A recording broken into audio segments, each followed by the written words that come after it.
मैं सभी अतिथिगण से गुजारिश करूंगी कि सभी अपने स्थान पर बैठ जाएं, जिससे कि हम प्रोग्राम शुरू कर पाएं। अदा करते हैं अपने सभी गणमान्य कवियों का जो उत्तर भारत की कड़ाकेदार सर्दी से निकलकर माया नगरी मुंबई तक पहुंचे हैं और हम सब सीवुड रेजिडेंट के लिए उन्होंने अपना मूल्यवान समय दिया। तो आइए प्रस्तुत करते हैं तृतीय अखिल भारतीय कवि सम्मेलन। भारत में सबसे पहला कवि सम्मेलन 1920 में हुआ था और उसके बाद से हिंदी कवि सम्मेलन हिंदू संस्कृति का एक अहम हिस्सा बन गया। हिंदी कवि सम्मेलन केवल भारत में ही नहीं बल्कि विदेशों में भी होता है, लेकिन जहां तक कवियों की बात है, अक्रॉस द ग्लोब कवि भारत से ही आमंत्रित होते हैं। Dubai, US, Muscat, Singapore, UK, इन देशों में काफ़ी सारे एनआरआईज हैं जो बड़े बड़े कवि सम्मेलन का आयोजन करते हैं। इस बात का एहसास होता है कि भारतीय सदैव अपनी मिट्टी से जुड़ा रहता है। तो जोरदार तालियों से हम अपने गणमान्य कवियों का स्वागत करते हैं जो हमारी हिंदू संस्कृति का नाम न केवल भारत में बल्कि विदेशों में भी रोशन करते हैं। आज की शाम मैथिली शरण, राष्ट्रीय कवि मैथिली शरण गुप्त जी के नाम। उनका जन्म 3 अगस्त 1886 को उत्तर प्रदेश में झांसी में हुआ था। वे एक प्रख्यात नाटककार, लेखक और कवि थे। उनकी प्रसिद्ध रचनाएं हैं पंचवटी, साकेत, जयद्रथ वध, यशोधरा, द्वापर, झंकार, जय भारत। उन्हें प्रसिद्ध उपाधियों से भी विभूषित किया गया, जैसे पद्म भूषण अलंकार, हिंदुस्तान अकादमी पुरस्कार, मंगल प्रसाद पारितोषक, साहित्य वाचस्पति और डीलिट। उनकी एक कविता जो कि शायद आप सबको भी याद आती होगी जब भी मन निराश होता है, मुझे तो शायद मैंने क्लास 7th में पढ़ी थी, न हो न निराश करो मन को, कुछ काम करो, जग में रहकर कुछ नाम करो। ये जंग हुआ किस अर्थ अहो, समझो जिसमें ये व्यर्थ न हो, कुछ तो उपयुक्त करो तन को, जग में रहकर कुछ नाम करो, न हो न निराश करो मन को। अब मैं अंजलि को माइक पर आमंत्रित करना चाहूँगी। वे सभी कवियों को मंच पर आमंत्रित करें और आगे की कार्यवाही शुरू करें, क्योंकि इस कवि सम्मेलन की शाम का हम सभी को बेसब्री से इंतजार है। तो जोरदार तालियों से हम सभी कवियों का स्वागत करते हैं। धन्यवाद।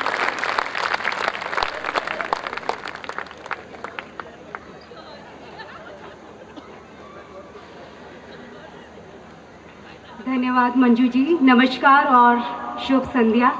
मुझे उम्मीद है जैसे जैसे ये संध्या गहराती जाएगी वैसे वैसे और भी शुभ होती जाएगी, क्योंकि हमारे साथ हैं जाने माने, लोकप्रिय और प्रतिष्ठित कवि और कवियत्री इस NRI कॉम्प्लेक्स में। तो सबसे पहले मैं मंच पर आमंत्रित करती हूँ डॉक्टर श्री अर्जुन सिंह सिसोदिया जी को, जो उत्तर प्रदेश की मेरठ नगरी से आए हैं और वीर रस के कवि हैं। श्री मनोज जैन से मैं निवेदन करूंगी कि वे उनका मार्गदर्शन करें। श्री मनोज जैन, डॉक्टर श्री अर्जुन सिंह सिसोदिया जी। मैं हमारे वरिष्ठ नागरिक श्री NP गुप्ता जी तथा श्री न्यायिक R वैष्णव जी को मंच पर आमंत्रित करूंगी कि वह पुष्प गुच्छ देकर उनका स्वागत करें। Shri NP Gupta ji and Shri Nyayik R वैष्णव जी।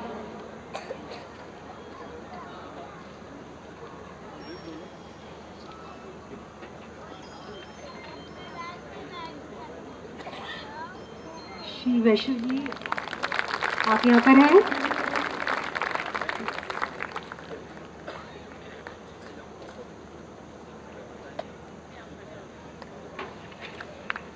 स्वागत है श्री डॉक्टर श्री अर्जुन सिंह सिसोदिया जी का।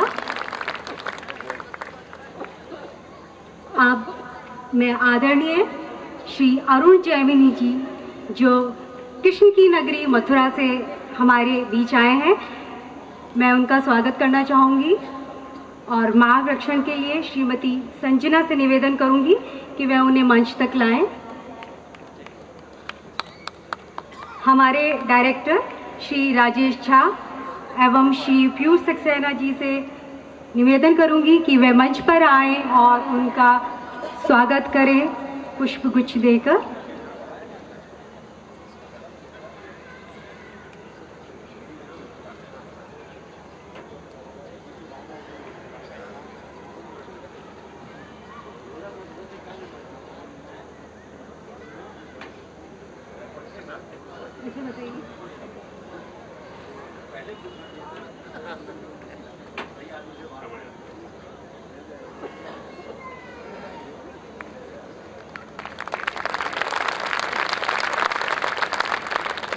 तालियों से स्वागत श्री अरुण जैमिनी जी का।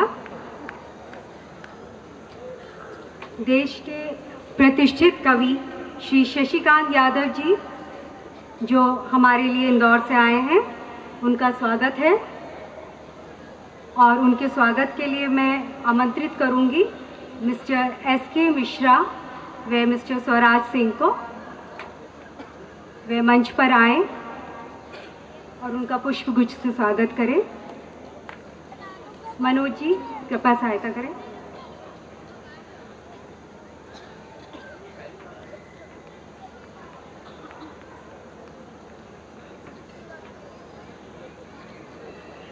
पुष्प गुच्छ देके उनका स्वागत करें तेज तालियों की गड़गड़ाहट से। धन्यवाद। श्री संपत सरल हमारे प्रतिष्ठित कवि जी, उनका स्वागत है। वे हमारे NRI कॉम्प्लेक्स में आए हैं। श्री भरत गुप्ता जी व श्री अमित माथुर से निवेदन करूंगी कि वे पुष्प गुच्छ देकर उनका स्वागत करें। संजना उनका मार्गदर्शन करें।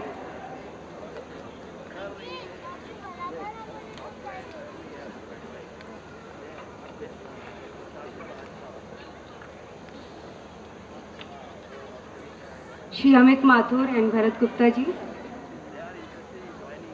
जोरदार स्वागत हमारे कवि जी का।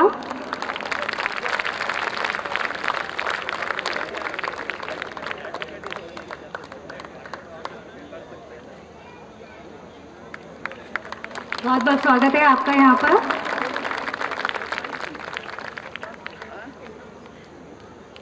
अति लोकप्रिय व प्रतिष्ठित कवि पद्मश्री डॉक्टर अशोक चक्रधर का जोरदार तालियों से स्वागत। और मनोज जैन जी, मैं आपको मार्गदर्शन के लिए निवेदन करूंगी।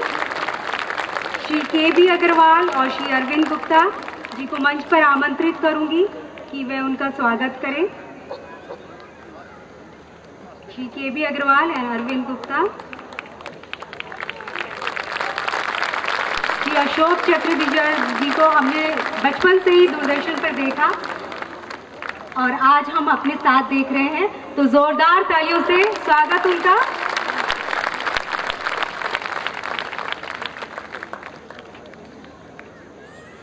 धन्यवाद।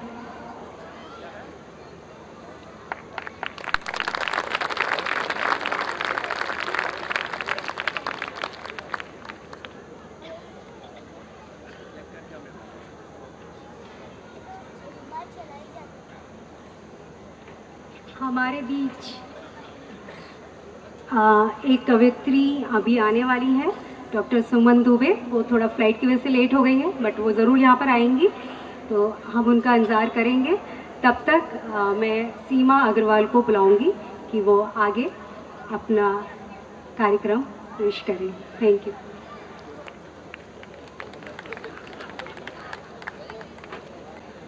कवि सम्मेलन का शुभारंभ हम दीप प्रज्वलित होने से करेंगे, जो कि हमारे कॉम्प्लेक्स के गणमान्य व्यक्तियों द्वारा किया जाएगा। सर्वप्रथम मैं चाहती हूँ कि श्री वीके गांधी जी स्टेज पर आए। वीके गांधी जी, जो नमस्ते जी के नाम से मशहूर है, उनका अपना व्यक्तित्व भी इतना महान है कि हमें कुछ कहना, उनके बारे में कुछ कहना सूरज को रोशनी दिखाने के बराबर है। गांधी जी, आपका स्वागत है, प्लीज आइए। अब मैं आग्रह करती हूँ श्री NP गुप्ता जी से, जो तन मन और धन से सीवुड की सेवा में लगे हैं। NP गुप्ता जी, कृपया आप स्टेज पर आए।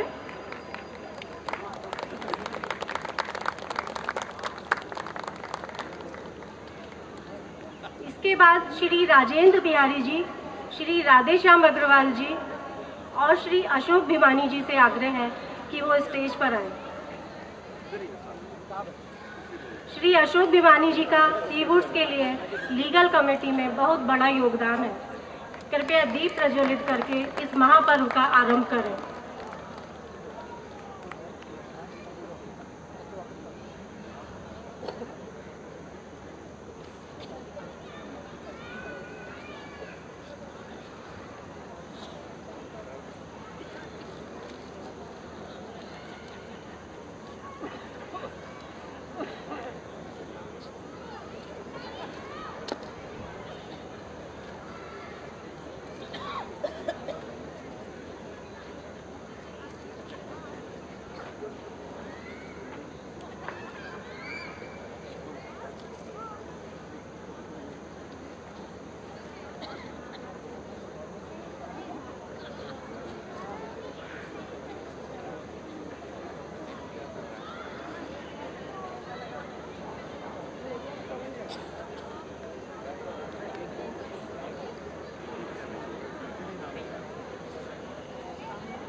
मिसेस सुमन दुबे जी हमारे बीच पहुंच चुकी हैं। मैं अनुरोध करूंगी मिस्टर मनमीत सिंह खुराना से कि वो आके उनका स्वागत करें।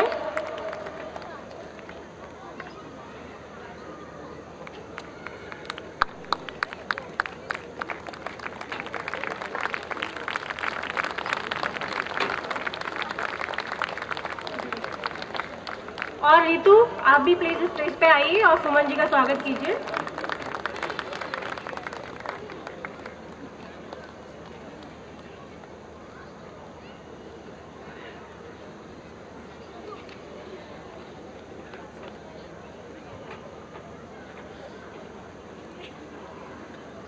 क्योंकि यह कार्यक्रम मैथिली शरण गुप्त जी की याद में आयोजित किया गया है, इसलिए अब हम उनके चित्र का अनावरण करेंगे। और मुझे बहुत खुशी है ये बताते हुए कि यह खूबसूरत चित्र हमारे ही कॉम्प्लेक्स की मिसेस सोनिया भट्टी ने अपने खूबसूरत हाथों से बनाया है। कृपया उनके लिए तालियां। मैथिली शरण गुप्त जी के चित्र का अनावरण करने के लिए मैं श्री गांधी जी और मिस्टर अशोक भिमानी जी को आमंत्रित करती हूँ।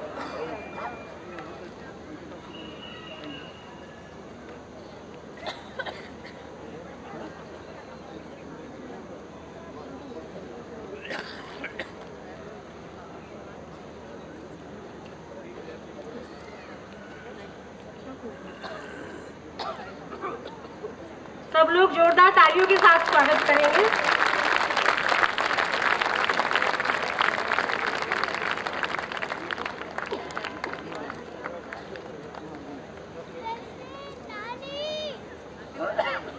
मिसेस सोनिया, अगर आप भी यहाँ पे आ जाएंगी तो हमें बहुत अच्छा लगेगा। Please come.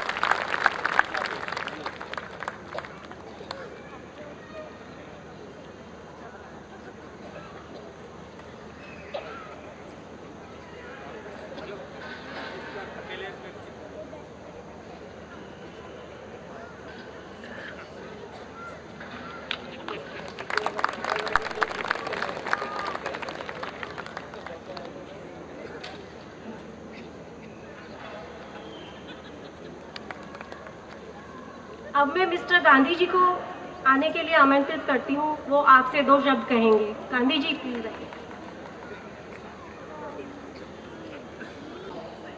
कविजन, उपस्थित श्रोतागण और वो सभी एनआई कॉम्प्लेक्स के रेजिडेंट्स जो लाउडस्पीकर के माध्यम से इस प्रोग्राम का आनंद ले रहे हैं, उन सबको मेरा अभिवादन और सादर प्रणाम।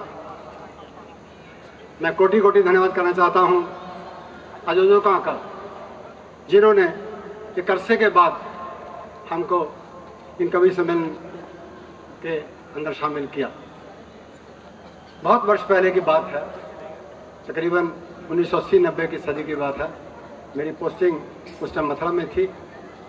उस समय हर 15 अगस्त, 26 जनवरी, नववर्ष की पूर्व संध्या, होली, इन त्योहारों के मौके पर जो है कवि सम्मेलन जरूर होता था। और उन्हीं आयोजनों में मेरे को मौका मिला एक ही मंच पर अशोक चक्रधर जी, काका हाथरसी जी, चतुर्वेदी जी, सुरेंद्र शर्मा और बहुत महान कवियों को, कुछ में नाम भी मेरे याद नहीं आ रहे हैं, उनको सुनने का अवसर प्रदान हुआ। फिर एक वक्त आया, एक दौर आया जब कवि सम्मेलन सिर्फ टीवी, दूरदर्शन और आकाशवाणी तक सीमित रहे। हम किसी भी कवि को सक्षम देख नहीं सकते थे। मैं बहुत खुश हूँ और बहुत ही धन्यवादी हूँ जिन्होंने भी इस आयोजन को सिरे लगाया, जिससे कि हम इन सबको फिर दोबारा एक बार सक्षम मिल सकते हैं।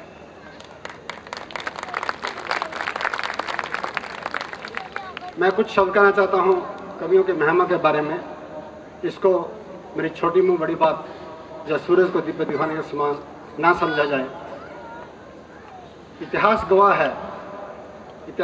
है कि कवि ही थे वो जिन्होंने अपनी वीर रस की कविताओं से योद्धाओं को, सैनिकों को शस्त्र अस्त्र उठाने पे प्रोत्साहित किया और युद्ध जीते। कवि ही थे वो जिन्होंने व्यंग की कविताओं से जितनी भी भ्रांतियाँ, बुरी सामाजिक रीतियाँ फैली थी, उनको कटाक्ष किया और सरकार का और शासकों का ध्यान आकर्षित किया उनका समाधान निकालने के लिए।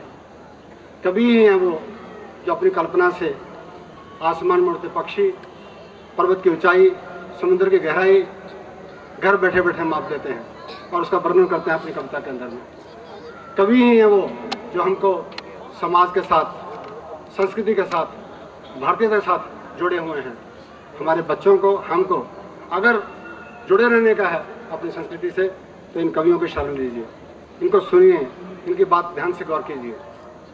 मैं ज़्यादा वक्त ना लेते हुए आपका सिर्फ 2 शेर जो मैंने किसी व्हाट्सएप मैसेज पे देखे, अपने जो पेशावर में बहुत रिसेंटली एक हादसा हुआ जिसमें स्कूल के बच्चों को मारा गया, उसके 2 शेर मैं कह करके अपनी बात खत्म करूँगा। गर्दों की गोली का शिकार हुए, फूल देखे थे जनाजों पर अक्सर, फूल देखे थे जनाजों पर अक्सर, चंद रोज पहले फूलों का जनाजा देखा। फूल देखे थे जनाजों पर अक्सर, चंद रोज पहले फूलों का जनाजा देखा। पाकिस्तान के शासकों और सैनिकों के लिए नफरत करने वालों से कह दो, नफरत करने वालों से कह दो चिंगारी का खेल बुरा होता है। नफरत करने वालों से कह दो चिंगारी का खेल बुरा होता है। औरों के घर आग लगाने का सपना अपने ही घर सड़ा खड़ा होता है। ये हाथ की लकीरों में किस्मत पड़ने वालों, किस्मत उनकी भी है जिनके हाथ नहीं होते। धन्यवाद। धन्यवाद मिस्टर गांधी जी। अब मैं श्री भरत गुप्ता जी को आमंत्रित करती हूँ कि वो आए और अपनी बात कहें।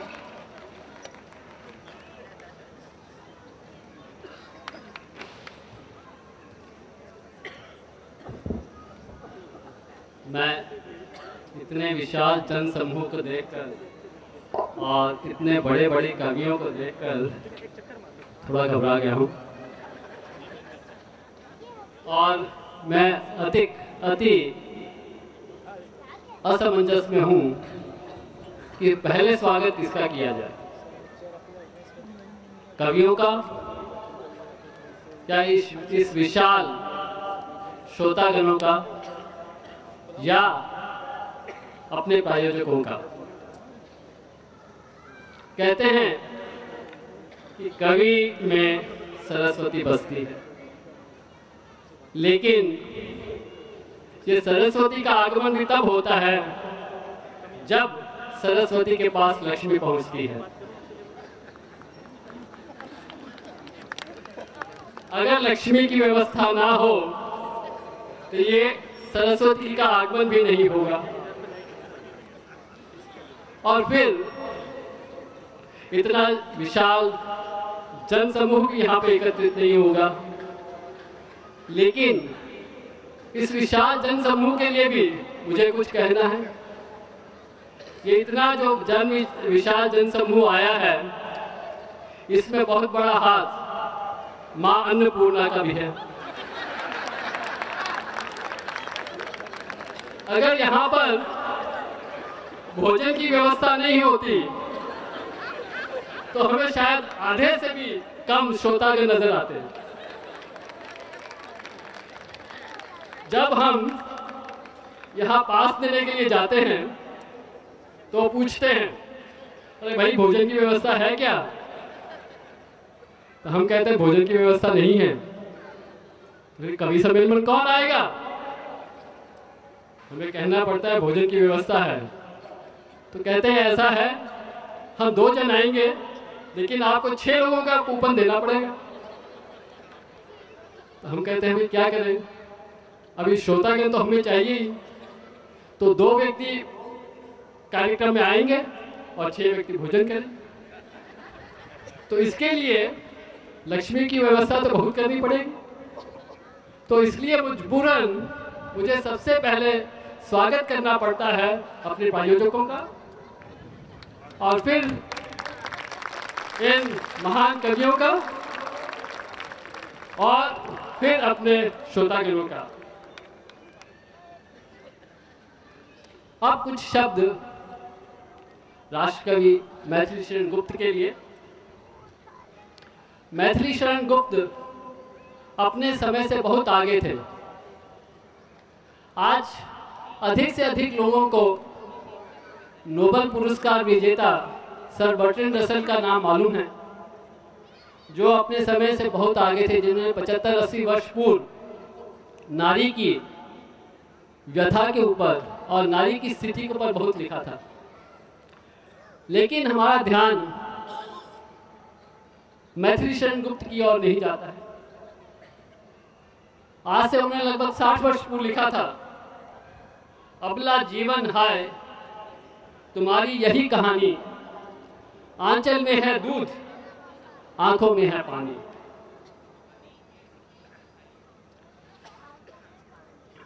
श्री मैथिली शरण गुप्त एक लीग से हटे हुए कवि थे, जिन्होंने ऐसी महिला पात्रों का चरित्र चित्रण किया जिनसे तत्कालीन समाज अनभिज्ञ और अछूता था। गौतम बुद्ध की साधना और उपलब्धियों पर विश्व की लगभग प्रत्येक भाषा में लिखा जा चुका है, लेकिन उनकी पत्नी यशोधरा की मनस्थिति का केवल गुप्त जी ने ही वर्णन किया और उसे उजागर किया। उन्होंने लिखा, सिद्धि हेतु स्वामी गए यह गौरव की बात, पर चोरी चोरी गए यही बड़ा व्याघात। जब गौतम बुद्ध राज छोड़ के गए, उन्होंने अपनी पत्नी से ये राज साझा नहीं किया, जिसका उन्हें बहुत दुख हुआ। यशोधरा अपनी सखी से कहती हैं, सखी वे मुझसे कहकर जाते, कहते क्या वो मुझको, कह दो क्या वो मुझको अपनी पगबाता ही पाते। मुझको बहुत उन्होंने माना, फिर भी क्या मुझे पूरा पहचाना। मैंने मुख्य उसी को जाना, जो वो मन में लाते, सखी वो मुझसे कहकर जाते। यशोधरा एक क्षत्रिय धर्म का पालन करती थी और उन्होंने कहा, क्षत्रिय औरत युद्ध पे जाते समय अपने राजा को स्वयं सुसज्जित करती थी युद्ध के लिए, और उसे मालूम होता था कि शायद ये वापस लौट कर ना आए। वो कहती हैं, स्वयं सुसज्जित करके क्षण में प्रियतम को प्राणों के पण में, हम ही भेज देती है रण में छात्र धर्म के नाते, सखी वो मुझसे कहकर जाते। इसके सबके बावजूद भी यशोधरा उनकी सिद्धि की प्रार्थना करते हुए कहती हैं, जाए सिद्धि पावे वो सुख से, दुखी न होवे इस जन के दुख से, उपालंब दूं मैं किस मुख से, आज अधिक वे गाते भाते, सखी वे मुझसे कहकर जाते। गए लौट भी वे आएंगे, कुछ अपूर्व अनुपम लावेंगे, रोते प्राण उन्हें पावेंगे, पर क्या गाते गाते, सखी वे मुझसे कहकर जाते। आज सभी सीता के त्याग की बात करते हैं, यहाँ तक कि वाल्मीकि ने भी रामायण में सीता का ही गान किया है, लेकिन उर्मिला जिसने अपने पति का मुख भी नहीं देखा था, वो 14 वर्ष अपने पति के बिना रही। इसका वर्णन रामायण में कहीं नहीं है। इसका वर्णन, उसकी व्यथा का बखान मैथिली शरण गुप्त ने किया। अब मैं और कुछ नहीं कहूँगा, केवल 2 शब्द कहूँगा कि ये घड़ी की सुइयां भी बड़ी चंचल हैं, तेरे आने से पहले चलती नहीं और तेरे आने के बाद रुकती नहीं। धन्यवाद।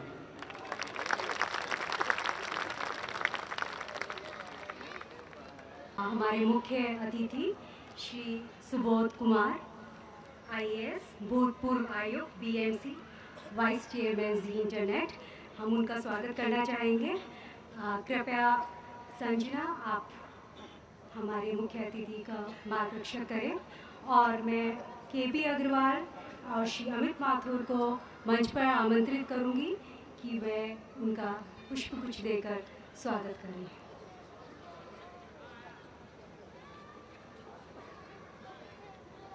जोरदार तालियां हमारे मुख्य अतिथि के लिए।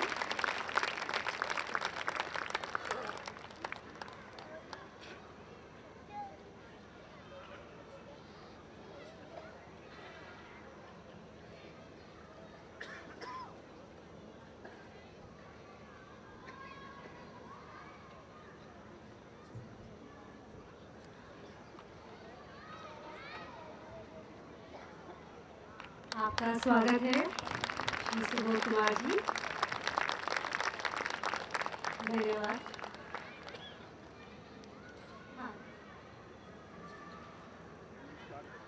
संजना, मैं आपसे निवेदन करूंगी कि आप उनका मार्गदर्शन करें और उनको बैठाएं।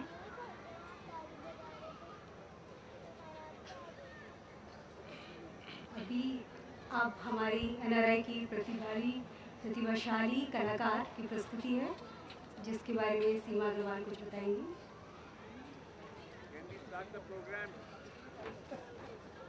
मैं आप सबको बताना चाहती हूँ कि हमारे कॉम्प्लेक्स में भी श्री मैथिली शरण गुप्त के परिवार की एक सदस्य मौजूद है, जो उनके लिए एक वंदना गाएंगी। कृपया आप स्वागत कीजिए विशुद्धि का, जो श्री मैथिली शरण गुप्त जी के लिए एक वंदना गाएंगी। विशुद्धि आइए। और उसके बाद कवि सम्मेलन का संचालन के लिए मैं श्री शशिकांत यादव जी को आमंत्रित कर देती हूँ कि वो उसके बाद में कवि सम्मेलन की बागडोर संभाल लें।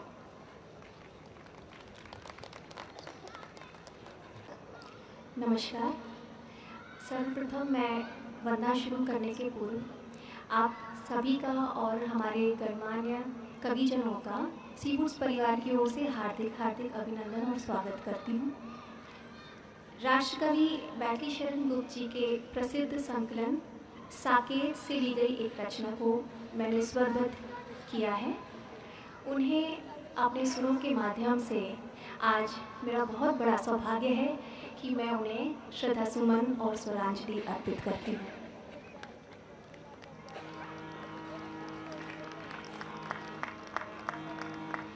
जय देव मंदिर दे हरि समभाव से जिसने चढ़ी। जय देव मंदिर दे हरि समभाव से जिसने चढ़ी। नृप हेम मुद्रा और रंग वराटिका। नृप हेम मुद्रा और रंग वराटिका। मुनि सत्य सौरभ की कली। जय देव मंदिर दे हरि समभाव से जिसने चढ़ी।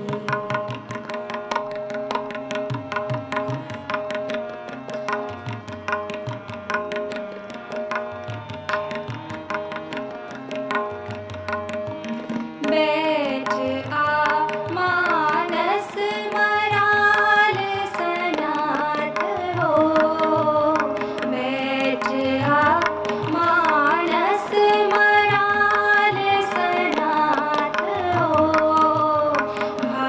भारवाही कंठ केरी साथ हो। भारवाही कंठ केरी साथ हो।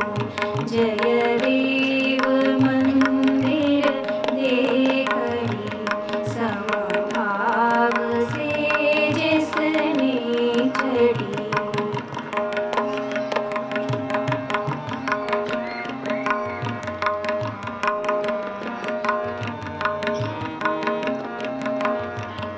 आई दयामयी देवी सुख दे शारदे।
के बाद किसी कवि सम्मेलन को इतने सांस्कृतिक स्वरूप में देखने का अवसर मिला, इसके लिए आप लोग बधाई के पात्र हैं। ये कवि सम्मेलन अपने तृतीय वर्ष में प्रवेश कर रहा है और जिस सांस्कृतिक परिवेश के अंदर ये कवि सम्मेलन शुरू हो रहा है, मंच पर बहुत दिग्गज कवि आपने बुलाए हैं और ऐसा कहा जाता है कि जहाँ ना पहुँचे रवि वहाँ पे पहुँचे कवि, लेकिन जहाँ ना पहुँचे कवि वहाँ पर पहुँचे आप सभी के अनुभवी। क्योंकि जो नीचे बैठे हुए लोग हैं, यहाँ पर कई लोगों से परिचय हुआ है। श्याम नारायण पांडे की कविताएं कई लोगों को कंठस्थ है। आदरणीय गुप्ता जी का भाषण सुनकर मुझे बहुत आनंद आया और मुझे ऐसा लगा कि ये दुबले भी इसी कारण हो रहे हैं कि चिंता ज़्यादा करते हैं। इन्होंने इस बात की चिंता की कि कवि बहुत महान है, फिर इस बात की चिंता की कि कवियों को पैसा देने वाले ज़्यादा लोग महान हैं, फिर हमको ये बताया कि तुम्हारे चक्कर में भीड़ नहीं आई है, भोजन के चक्कर में आई है। तो हमें भी अपनी ओरिजिनल औकात पता लग गई कि हमारी कितनी है। तब हमें लगा कि हम राष्ट्र कवि मैथिली शरण गुप्त का भले ही सम्मान कर रहे हो, लेकिन हम सबका काफी अपमान आपने किया। एक बार ताली बजाइए आप। गुप्ता जी, पता नहीं लगता भावावेश में कि अपन सम्मान कर रहे हैं कि अपमान कर रहे हैं। इसी बम्बई में एक बार मुझे तो बड़े कवियों ने बताया, एक बहुत बड़ा कवि सम्मेलन आयोजित किया गया, बड़े बड़े कवि उसमें बैठे। हमारे अरुण जैमिनी जी के पिताजी जैमिनी हरियाणवी जी, अशोक चक्रधर जी, काका हाथरसी, शैल चतुर्वेदी, रामरिक मना, सत्यनारायण सत्तन, बड़े कवि बैठे थे। वहाँ पर गुप्ता जी सलीके समिति के बड़े वरिष्ठ ने भाषण दिया कि देखो माननीय सदस्यों, आप सब समय पर चंदा दिया करो। अगर आप समय पर चंदा दोगे तो अगले साल मैं ऐसा कवि सम्मेलन कराऊंगा जिसके सामने ये सब 2-2 कौड़ी के। तो अब हमको भी मालूम पड़ गया कि तुम हमारे चक्कर में नहीं हो, भोजन के चक्कर में हो। और वो तो हम देख के ही समझ गए थे कि इधर कवि बैठे हैं, उधर भोजन रखा है और बीच में आप रखे हुए हो। अब आपके और भोजन के बीच में, हमारे और भोजन के बीच में आप हो, इसलिए हम आपको बिल्कुल समय पे छोड़ देंगे। 9:55 पे आप सबके हाथ में थाली होगी, इसकी गारंटी मैं लेता हूँ। इस बात पर मुझे ताली बजाकर अनुमति दीजिए कि आज के मैं काव्य समारोह का शुरुआत करूँ। बहुत समृद्ध मंच है, बहुत समृद्ध तरीके से आप लोगों ने इस कवि सम्मेलन को समझाया है। आलोक भाई का मैं बहुत आभारी हूँ। विशेष रूप से आज हरिओम पवार जी इस कार्यक्रम में नहीं आ पाए, जिनके आदेश पर हम सब कवि आपकी सेवा करने के लिए आए हैं। उनके पिताश्री का स्वास्थ्य बहुत खराब है, वो अपने उम्र के अंतिम पड़ाव पर हैं, 99 साल की उनकी उम्र है।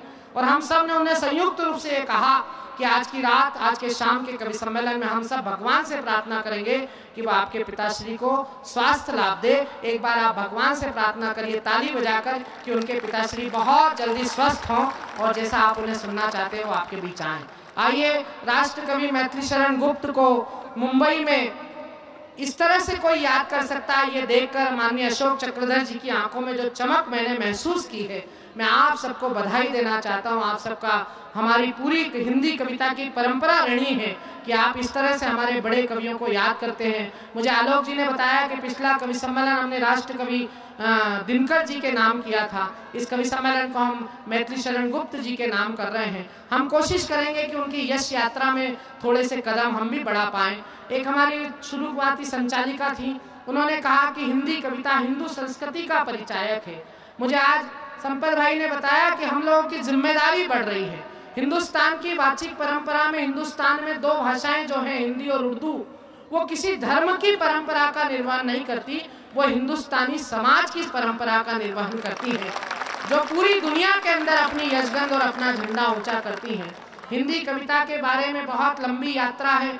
हम सभी के अज्ञानी और कम पढ़े लिखे लोग हिंदी कविता को उतना नहीं जानते जितना प्रोफेसर अशोक चक्रधर सरी के लोग, जिन्हें भारत सरकार ने पद्मश्री दी है। लेकिन फिर भी हमारे मध्य प्रदेश का एक बहुत प्यारा कवि है प्रकाश पटेरिया, उन्होंने 4 पंक्तियां हिंदी कविता की यात्रा की लिखी है। बस यही सुनाकर मैं आज के इस कवि सम्मेलन की शुरुआत करूंगा और मुझे आपका साथ से पता लगेगा कि इस कवि सम्मेलन का भविष्य क्या रहने वाला है। सुमन जी पहले कवि सम्मेलन में आई हैं, हम सब पहली बार आए हैं। हम आपके सुनने के तरीके से परिचित नहीं है, लेकिन आपके चेहरे पर जो कविता की चमक देख रहे हैं उससे हमारा आत्मविश्वास बढ़ रहा है। उस कवि ने लिखा कि गुरु नानक संत कबीर जायसी के आंगन में पली हुई, गुरु नानक संत कबीर जायसी के आंगन में पली हुई, कवि केशव के घर से बाहर निकली रत्नों से जड़ी हुई। जब मीरा की करतार बजी तो कृष्ण भक्ति में लीन हुई। मतिराम बिहारी घनानंद को मिली प्रेम में मड़ी हुई। जो जगन्नाथ रत्नाकर का गंगा अवतरण कराती है, ऋषि वाल्मीकि की वो पावन बेटी कविता कहलाती है। और अगर उस कविता की डोली के कहार इतने समर्थ हों तो फिर उस कविता का दर्शन और प्रदर्शन दोनों पूज्य होगा। ये विश्वास आप भी बनाए रखिएगा। कविता के परिचय के बाद में कवियों का परिचय कराता हूँ। सबसे कोने पर जो खूबसूरत कवि बैठा हुआ है, सुमन जी उधर आकर बैठ रही थी तो मैंने उन्हें इधर बिठाया। मैंने कहा दोनों ही खूबसूरत लोग उधर बैठ जाएंगे तो अनबैलेंस हो जाएगा। इधर के लोगों ने भी पैसे दिए, इन्होंने भी सहयोग किया है, तो इन्हें भी सुंदरता का बराबरी से लाभ मिलना चाहिए। क्योंकि हम मोदी जी की सरकार में सबका साथ सबका विकास चाहते हैं। तो जो सबसे खूबसूरत हमारा कवि है, उनके स्थान के बारे में आपने गलत, मुझे पता नहीं किसने बताया कि ये मथुरा में पैदा हुए, ये बहुत गलत जानकारी है। इनके जन्म का प्रमाण पत्र हमारे पास है। ये मुख्य रूप से हरियाणा में पैदा हुए हैं। ये वहाँ पैदा हुए जहाँ पुरुष पैदा नहीं होता है, जो भी होता है वो महापुरुष पैदा होता है। अब गड़बड़ ये हो गई कि मथुरा का बता दिया। मथुरा में भगवान कृष्ण ने बांसुरी बजाई थी और ये हरियाणा में पैदा हुए जहाँ उन्होंने बांस बजाया था। अरुण जेमिनी हमारे मंच की ऐश्वर्या राय है। अगर पुरुषों में होती तो वैसी होती। और आनंद में रहते हैं, आनंद से सुनाते हैं। हरियाणा का आदमी तो आनंद क्या है, परमानंद में रहता है, आप जानते ही हैं। जितने लोग यहाँ हरियाणा के बैठे हैं वो, और जिनको हरियाणा के लोगों से परिचित हो, वो एक स्वर में ताली बजाकर भाई अरुण जेमिनी की अगवानी करें कि आज की शाम हम उन्हें सुनना चाहते हैं। उनके ठीक पास हमारे वीर रस का एक ऐसा, वर्तमान का एक ऐसा कवि जिसका किसी कवि सम्मेलन में होना उसके अर्जुन होने को सिद्ध करता है। मैथिली शरण गुप्त ने अर्जुन के बारे में बहुत लिखा है। आज हमारे मंच का सौभाग्य है कि अर्जुन सिंह सिसोदिया, जो गुलावटी बुलंदशहर मेरठ के बहुत करीब से हमारे बीच अपनी क्रांति यात्रा लेकर ओजस्वी तेवर के साथ उपस्थित हैं। जब आप उन्हें सुनेंगे तो आप ताली बजाए बिना नहीं रहेंगे। एक बार मेरे कहने से जोरदार तालियां बजाकर उनका इस खुशनुमा सामने स्वागत करिए। आदरणीय पद्मश्री प्रोफेसर अशोक चक्रधर, डॉक्टर अशोक चक्रधर जी देश के उन कवियों में से हैं जिनका किसी कवि सम्मेलन में होना उस कवि सम्मेलन की ऊंचाई और उस कवि सम्मेलन की गहराई दोनों तय करता है। हम सबका सौभाग्य है कि आज की शाम हमारे पास प्रोफेसर अशोक चक्रधर सरी का बड़ा व्यंग्यकार है। उनके लिए इतनी कमजोर तालियां नहीं, एक बार हाथ ऊपर करके जोरदार तालियां बजाकर आदरणीय प्रोफेसर साहब का आप अभिनंदन करिए कि आज की शाम कविता में शब्दों की बाजीगरी कैसे होती है, कविता में शब्द कैसे खिलखिलाकर कुलाची मारते हैं, वो अगर किसी को चमत्कार देखना हो तो प्रोफेसर साहब की कविता हम सब के लिए विश्वविद्यालय होती है। उनके ठीक पास देश के बड़े एक लोकप्रिय व्यंग्यकार संपत सरल, जो गुलाबी शहर जयपुर से हमारे बीच आए हैं। यहाँ पर कई लोग कविता को सुनने वाले बैठे हैं। उन्होंने शरद जोशी जी से लेकर केपी सक्सेना जी सरी के बड़े गद्य के व्यंग्यकार को सुना। उस परंपरा को हमारी पीढ़ी में, हमारे आगे की पीढ़ी में अपना हथियार बनाकर आगे बढ़ने वाला एक ऐसा शुद्ध व्यंग्यकार जिसने तालियों का मोह कभी नहीं किया, जिसने कभी भी कवि सम्मेलनों का मोह नहीं किया, जिसने अपने व्यंग को हमेशा तवज्जो दी है। अगर उन्होंने कविता के लिए अपना जीवन दिया है तो हिंदुस्तान के श्रोताओं ने भी उन्हें मन से स्वीकार किया है। एक बार भाई संपत सरल के लिए जोरदार तालियां बजाइए कि आज के साथ वो कई बड़ी पत्र पत्रिकाओं में छपते हैं, सुनाते हैं। बड़ा उनका अच्छा कवि सम्मेलन में और कविता में दोनों में दखल है। सुमन दुबे जी, डॉक्टर सुमन दुबे के बारे में मैं आपको क्या बताऊं, आप उनसे भली भांति परिचित हैं। वो इस कवि सम्मेलन के आधार से जुड़ी हुई हैं। और जो व्यक्ति आधार से जुड़ा होता है उसका महत्व इसलिए होता है कि हमारे यहाँ असर इंदौरी एक शायर हैं, उन्होंने कहा कि नींव का पत्थर गर्व करे तो बात समझ में आती है, छत क्या गर्व करेगी वो तो दीवारों पर जिंदा है। इस कवि सम्मेलन में जब आप 30 कवि सम्मेलन कर लेंगे और जब पहले कवि सम्मेलन को याद करेंगे और याद करेंगे कि उसमें कौन कौन अच्छे लोग आए थे, तो उसमें डॉक्टर सुमन दुबे भी थी। एक बार जरा वो हमारी आदि आबादी का प्रतिनिधित्व करती हैं, इसलिए बहुत जोरदार तरीके से वो उत्तर प्रदेश से आई हैं। उन्होंने खड़े होकर आपका अभिवादन स्वीकार किया। इसका मतलब लगता है कि भविष्य में चुनाव भी लड़ सकती हैं। आइए हम इस यात्रा को शुरू करते हैं। बहुत जल्दी, समय कम है और कवियों के पास कविताएं और कवि ज्यादा हैं, लेकिन आज मंच पर ऐसा कोई कवि नहीं है जो आपके प्राण पिएगा। ये सब सीमित ओवर में ज़्यादा रन बनाने वाले लोग हैं। आइए हम माँ की वंदना से आज के इस काव्य समारोह की शुरुआत करते हैं। आपके हमारे परिवार में हमें जन्मदायिनी माँ से लेकर हमारी भारत माता तक हमें हर विपरीत समय में दुआएं देती हैं। हमारे उज्जैन के एक शायर रमेश सोज, आदरणीय अशोक चक्रधर जी के संज्ञान में ये नाम लाना चाहता हूँ। उन्होंने पंक्तियाँ कईयों के हवाले से सुनी होगी, लेकिन उज्जैन का एक बहुत छोटा सा शायर जिसका नाम रमेश सोज है, उसने लिखा कि बहुत रोते हैं पर दामन हमारा नम नहीं होता, इन आंखों के बरसने का कोई मौसम नहीं होता, मैं अपने दुश्मनों के बीच भी महफूज रहता हूँ, मेरी माँ की दुआओं का खजाना कम नहीं होता। आइए, जो माँ हमें इतनी दुआएं देती हैं उन्हें किसी शुभ कार्यक्रम में याद करना उतना ही शुभ होगा जैसे हम सब कोई अच्छा काम करने की शुरुआत कर रहे हैं। और इतने सामर्थ्यवान बेटों के बीच अगर माँ की यशस्वी बेटी बैठी हो तो आप सब जानते हैं कि परिवार में हमेशा अच्छा और बड़ा काम बेटियों के जिम्मे होता है। मैं इस मंच की लाडली कवित्री डॉक्टर सुमन दुबे से आवाज देकर निवेदन करता हूं कि वे आए और माँ की वंदना करके आज के काव्य समारोह की शुरुआत करें। आप जोरदार तालियों की गड़गड़ाहट के साथ उनका अभिनंदन करें।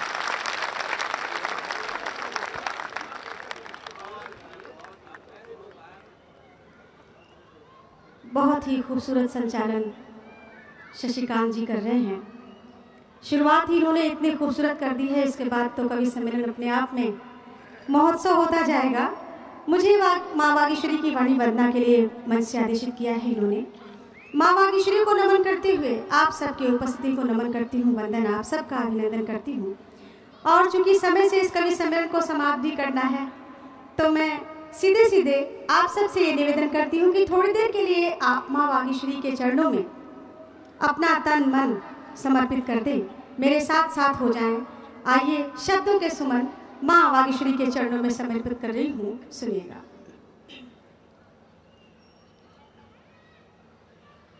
जय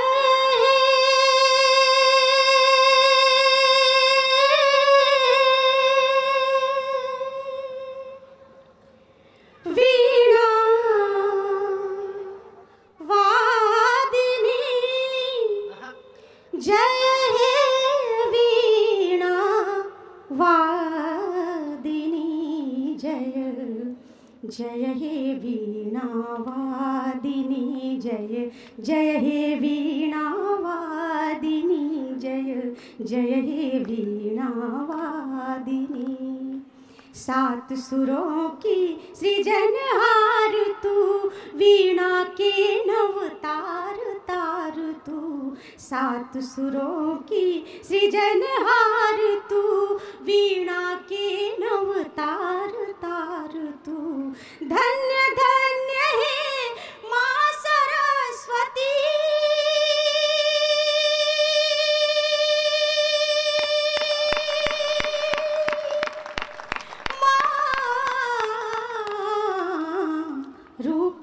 कला की स्वामिनी, जय हे वीणा वादिनी, जय हे वीणा वादिनी, जय हे वीणा वादिनी। और इतने मन से आलोक जी ने और आप सब ने मिलकर जो ये मंच सजाया है, जो ये कवि सम्मेलन सजाया है, तो माँ वागीश्वरी से अपने लिए और आप सब के लिए क्या कामना क्या प्रार्थना करती हूँ, सुनिएगा। हम वैज्ञानी जग के प्राणी, दे दो माँ कुछ अपनी वाणी। हम वैज्ञानी जग के प्राणी, दे दो माँ कुछ अपनी वाणी। सतत लेखनी से रस छलके,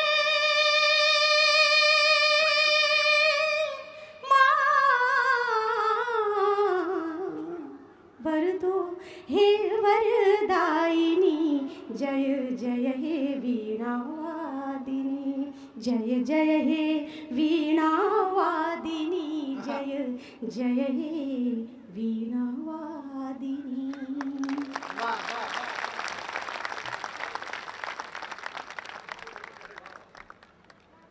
विशुद्धि जी कहाँ बैठी हैं? अच्छा लगा? ऐसा लगा कि आज लक्ष्मी और सरस्वती दोनों गा रही हैं। वाह! आदरणीय सुमन जी और विशुद्धि जी की इतनी सुंदर आवाज़ के बाद आइए जिनकी याद में ये कवि सम्मेलन है, जिनको समर्पित ये कवि सम्मेलन है, उस रस की थोड़ी सी बात हो जाए। राष्ट्रकवि मैथिली शरण गुप्त ने वैसे तो प्रकृति के वर्णन से लेकर राष्ट्र धर्म के निर्वहन तक अपनी कलम की लेखनी को हर क्षेत्र में चलाया है, लेकिन फिर भी जो प्रतिध्वनि उनके काव्य से आती है उससे कहीं ना कहीं इस मिट्टी की सुगंध, इस देश के संस्कार, इस संस्कृति का संज्ञान और धर्म का शुद्ध रूप कैसे लोगों तक पहुंचना चाहिए, ये सब उनके काव्य का एक सार तत्व है जो आप तक पहुंचा होगा। आइए हमारे मंच पर एक ऐसा कवि बैठा है जिसकी भाषा टकसाली है, जो एक कॉलेज में प्राध्यापक है, वीर रस के वो कवि है, देशभक्ति उनका मूल स्वर है। वीर रस के कई कवि आपने देश में सुने होंगे, लेकिन अर्जुन सिंह सिसोदिया अपने तेवर के एक अलग कवि हैं। उनकी अगवानी मैं इस सदन में इसलिए कराना चाहता हूं कि इस समय देश में वातावरण भी थोड़ा सा राष्ट्रभक्ति का इसलिए है कि पूरी दुनिया के अच्छे लोगों को कुछ मुट्ठी भर बंदूकधारी लोग चुनौती देने की कोशिश कर रहे हैं और उनकी कभी कभी टेढ़ी निगाहें हिंदुस्तान की तरफ भी देखती हैं। उन्हें लगता है कि हम दुनिया को डरा लेंगे लेकिन हिंदुस्तान को भी डरा लेंगे। लेकिन मैं उनसे कहना चाहता हूं कि हिंदुस्तान जो कविताओं के सहारे, हिंदुस्तान जो कविता के माध्यम से राष्ट्रभक्ति के भाव को जीता है। हमारे एक मंच के कवि हैं, आपने कभी सुना कि नहीं सुना, स्वर्गीय अग्निवेश शुक्ल। उन्होंने बहुत अच्छी 4 पंक्तियां लिखी हैं कि धूल के कण रक्त से धोए गए हैं। मैं उनकी अगवानी करवाना चाहता हूं अर्जुन सिंह सिसोदिया की। और चौथी पंक्ति आपको लगे कि इस तेवर की है और मैं हिंदुस्तान के मूल चरित्र को बोल रहा हूं, तो फिर उन्हें लगना चाहिए कि वो पहले नहीं सही क्रम पे खड़े हुए कवि हैं कि धूल के कण रक्त से धोए गए हैं, विश्व के संताप सब धोए गए हैं, मत पांव के बल मत चलो अपमान होगा, सर शहीदों के यहाँ बोए गए। जिस धरती की परंपरा शहादत से जुड़ी है उस देश में शहीदों का कैसा यशगान होना चाहिए, मैं अर्जुन सिंह सिसोदिया का परिचय आपसे कराता हूँ। वे आए और अपनी कविता का और अपने कवि का दोनों का परिचय आपसे कराएं। एक बार आप उनके सम्मान में पुनः ताली बजाएं।